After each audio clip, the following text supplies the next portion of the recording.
How are you guys doing? Good? You like the show? Well, like Susan said, I'm one of the supervisors here at Vail Dolphin Stadium. I know I've met some of you guys before.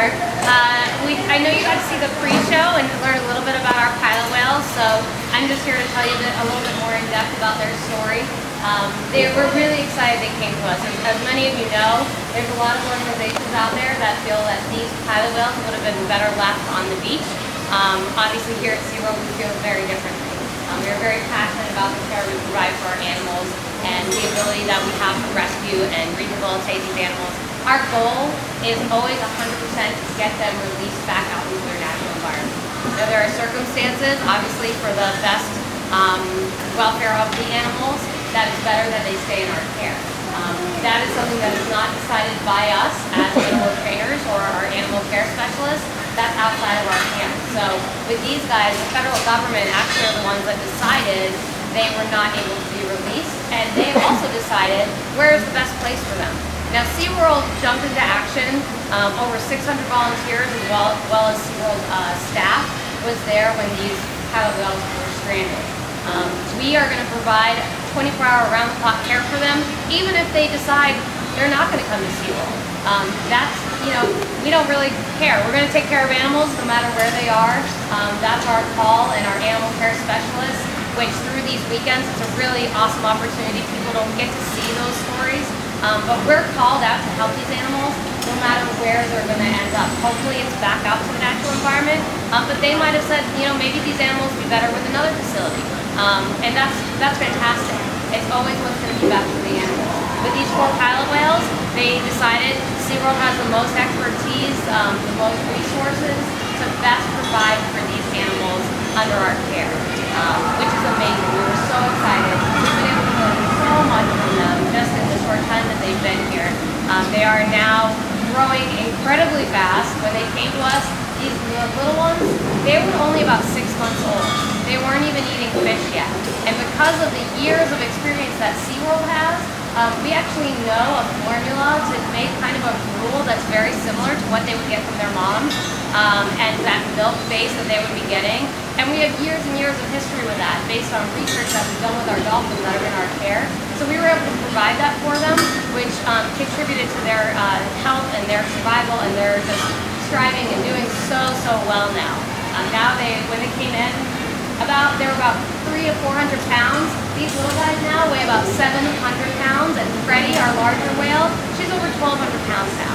So it's really a testament. As you can see, they're coming out here, they're interacting with us, they're doing amazingly well. So we're really proud of the work that we do as animal trainers and animal care specialists, work hand in hand together. And these weekends are just such a great opportunity. You guys get to see some of those behind the scenes stories. Every weekend's going to be a little bit different. Next weekend, I'm sure a lot of you have seen our sea rescue programs, so you're going to get a chance to meet some of the people that are hands-on in those sea rescue stories that you get to see on TV. So we've got our penguins, special behind the scenes with that. So it's just such a neat opportunity. We're so excited about these weekends that we've been able to provide for our guests. If you guys have any questions at all, open it up. I know we don't have a lot of time, so thank you. Please, questions.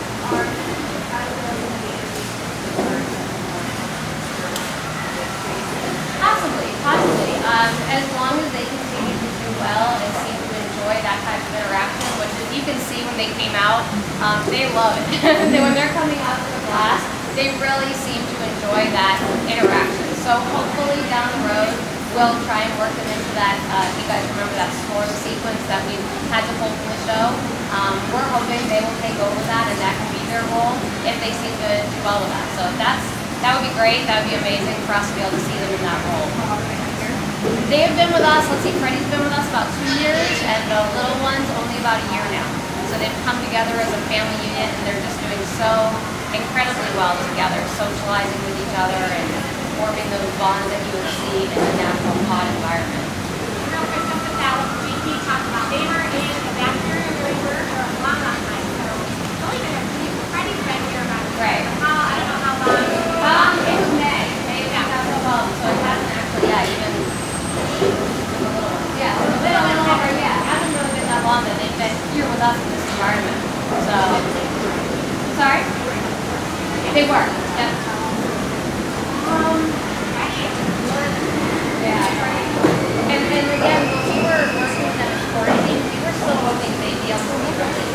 we weren't really doing a whole lot of training per se, and we weren't even feeding them above the water because out in their natural environment they would need to eat underneath the water. So we weren't feeding them above the water. We weren't doing, you know, all those kind of more training type of things that you would think of maybe for preparing them for a show, because back then we were still hoping that they might be able to, since they weren't put together, might be able to survive out there.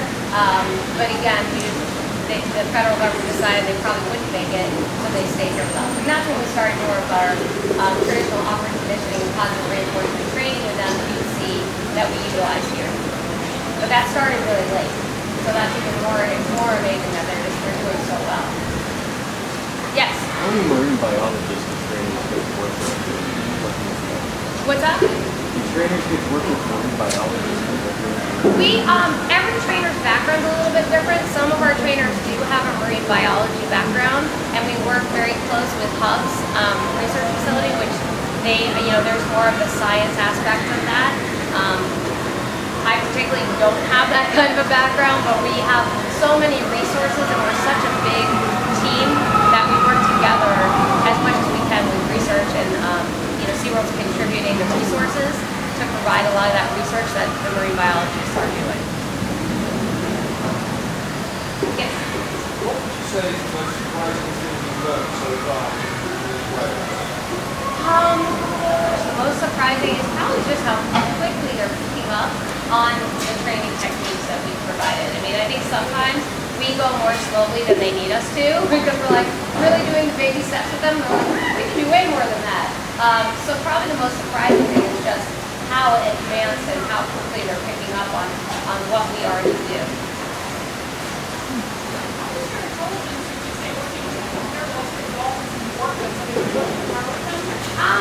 It's hard to say. I mean, it's really hard to compare species. They're very smart in their own way. They're not as quick maybe as some of the dolphins just by their natural biology. They don't move quite as quickly, so that sometimes takes a little longer, maybe training them certain things because they just can't move the way dolphins move. But they're picking up on the foundations and the basics of what we do with positive reinforcement. They're picking up on that very, very quickly. And that's similar to what we see in the dolphins and others.